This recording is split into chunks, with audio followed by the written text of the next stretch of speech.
Aurore Berger, invitée de l'Instant Politique sur France Info. Aurore Berger, vous êtes députée La République En Marche des Yvelines et porte-parole de votre parti, La République En Marche. Merci de répondre à nos questions. L'Académie de médecine a recommandé le port du masque pour tous. Est-ce que vous allez porter un masque dans l'espace public ? À partir du moment où ce sera recommandé, évidemment, je le ferai, sachant qu'aussi, on sait bien que le déconfinement sera très progressif à partir du 11 mai, que ceux qui pourront continuer à télétravailler, ce qui est mon cas aujourd'hui, comme beaucoup de Français, devront continuer à télétravailler. Et donc, je pense qu'il faudra évidemment respecter scrupuleusement toutes les consignes qui continueront à être données, qui sont des consignes sanitaires. Alors, vous êtes spécialisé dans les affaires culturelles et d'audiovisuel. Quelques questions pour ce domaine. On a bien compris que les salles de spectacle n'allaient pas être les premières activités à recommencer.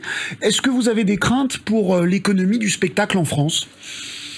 Oui, j'ai des craintes qui sont partagées par le secteur parce que le monde de la culture, finalement, c'est le premier qui a dû fermer ses portes. Oui. Ce sera malheureusement probablement l'un des derniers à réouvrir et c'est toute la vie culturelle qui est impactée. Ce sont les festivals, les salles de cinéma, les tournages, les salles de spectacle, les cirques, les théâtres. C'est l'ensemble de notre vie culturelle. Et en même temps, on a vu à quel point on avait besoin justement de la culture pour nous aider à supporter au mieux ce confinement. Et donc on va avoir une responsabilité immense vis-à-vis des auteurs, vis-à-vis des artistes, vis-à-vis des techniciens pour les accompagner avec des mesures de soutien exceptionnelles qui doivent impérativement être renforcées. Et puis en leur donnant de la visibilité, parce que ça va pas de soi aussi au moment où les salles seront réouvertes, que le public ait suffisamment confiance pour revenir dans les salles et qu'il va y avoir tout un travail de visibilité et d'accompagnement à faire.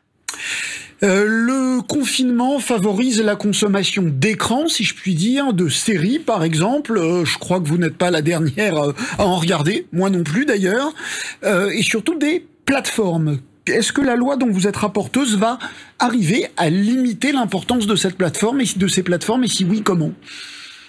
Alors, limiter l'importance des plateformes, non, parce que ça, ce sont les Français qui décident, évidemment, de ce qu'ils veulent pouvoir regarder. À partir du moment où ils le font de manière légale, évidemment. Oui. Après, ce qui est intéressant, c'est de voir que la télé n'est pas morte, parce que beaucoup de gens prédisaient de la fin de la télévision.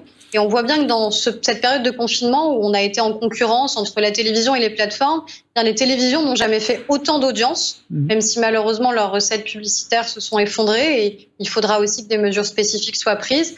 Par contre, par exemple sur Netflix, je vois que Netflix a lancé un fonds de soutien pour soutenir les artistes, c'est bien. Mais la meilleure manière pour Netflix de soutenir les artistes, de soutenir la création, eh bien ce serait que Netflix tout simplement la finance. Et ça, c'est un enjeu essentiel de la loi, de faire en sorte que 25% demain du chiffre d'affaires de Netflix soit investi en France. Je pense qu'on vaut mieux qu'un fonds de soutien et il faudra que ces grandes plateformes contribuent au financement de la création. Mais aujourd'hui, vous avez des garanties que ce sera dans la loi ? Aujourd'hui, ça l'est. Notre enjeu, c'est évidemment que cette loi, elle continue à vivre, évidemment, qu'elle puisse être adoptée. Je sais bien qu'évidemment, les Français auront des préoccupations immédiates sur l'économie, sur l'emploi, au moment où on sortira progressivement de ce confinement. Il ne faudra pas oublier la culture, parce qu'encore une fois, c'est ce qui nous a aidés aussi beaucoup à vivre. C'est aussi énormément d'emplois, des centaines de milliers de personnes qui en dépendent. C'est aussi une question de souveraineté, de savoir comment l'information va continuer à être fabriquée, par exemple, dans notre pays, de ce à quoi on va pouvoir avoir accès. Et je pense que ce sera aussi l'un des enjeux démocratiques qu'on aura.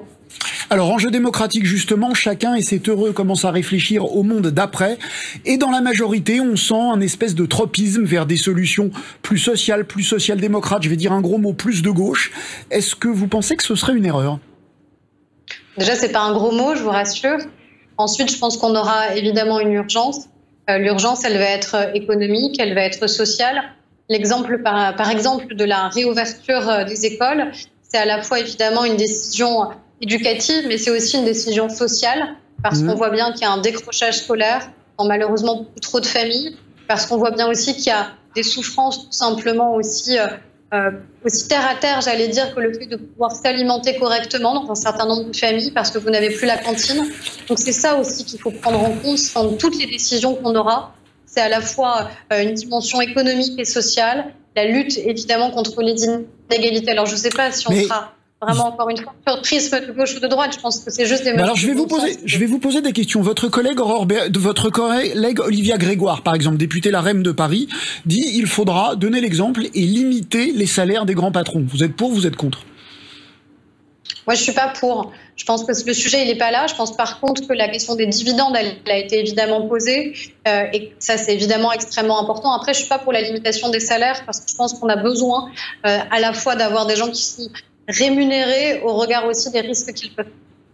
Donc on a encore besoin de premiers de cordée. C'est pas tellement ce qu'on dit actuellement dans la majorité. Les premiers de cordée, c'est aujourd'hui ceux qui sont en première ligne. Les premiers de cordée, c'est autant le groupe LVMH qui a complètement bousculé son industrie et permis de fabriquer du gel hydroalcoolique et de livrer des millions de masques aux Français, que nos soignants qui se battent tous les jours, que nos enseignants qui font cours à distance, que nos éboueurs qui font en sorte que tout simplement notre pays puisse vivre normalement, que nos commerçants, que les journalistes. C'est ça les premiers de cordée. C'est une cordée peut-être qui est plus solidaire et plus nombreux. En un mot, Laurent Berger, lui, veut interdire les licenciements aux entreprises qui auront bénéficié du chômage partiel. Pour ou contre? Il nous reste très peu de temps, Laurent Berger. C'est du cas par cas. On a des entreprises aujourd'hui qui en bénéficient, qui sont des toutes petites entreprises et qui savent absolument pas de quoi demain sera fait. C'est très difficile de pouvoir leur imposer ce type de décision. Après, il y a des beaucoup plus grosses entreprises et beaucoup plus solides où, en effet, il faudra être extrêmement vigilant. Merci infiniment d'avoir répondu à nos questions, Aurore Berger.